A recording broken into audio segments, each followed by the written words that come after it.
இன்றைக்கி ரொம்ப simple and ஹெல்த்தியான ஸ்நாக்ஸ் ரெசிபி தாங்க கேரட் பேன்கேக். இது வந்து ஒரு மிட் மார்னிங் ஸ்நாக்ஸ், ஈவினிங் ஸ்நாக்ஸாக கூட கிட்ஸுக்கு கொடுத்துக்கலாம். ஃபஸ்ட்டு அதுக்கு 3 கேரட்டை நல்லா வாஷ் பண்ணிவிட்டு லைட்டாக தோல் சீவிட்டு குட்டி குட்டியாக ரஃபாக சாஃப் பண்ணி மிக்ஸி ஜாரில் ஆட் பண்ணிக்கோங்க. இது 20 பேன்கேக் உண்டான அளவுகளுங்க. கேரட் கூடவே 6 டேபிள் ஸ்பூன் நாட்டு சக்கரை சேர்த்திக்கோங்க.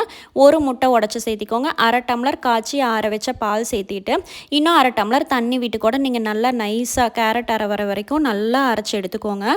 அது கூடவே 1 டம்ளர் அளவுக்கு ஆஷிர்வாத் கோதுமை மாவு சேர்த்துருக்கோங்க. கோதுமை மாவு வந்து லாஸ்ட்டாக சேர்த்து இறக்கும் போது அந்த கச்சல் தன்மை வராதுங்க. நல்ல ஒரு இட்லி மாவு கன்சிஸ்டன்சிக்கு அரைச்சி எடுத்துக்கோங்க.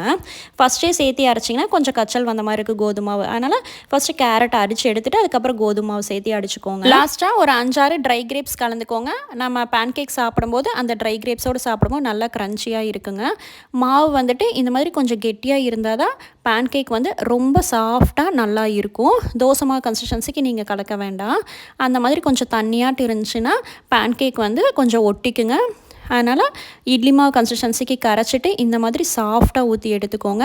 நெய் விட்டு கொடுக்கும்போது நம்மளுக்கு மனமும் நல்லாயிருக்கும், டேஸ்ட்டும் சூப்பராக இருக்குங்க. கேரட் வந்து ஐ பவருக்கு குழந்தைகளுக்கு ரொம்ப நல்லது.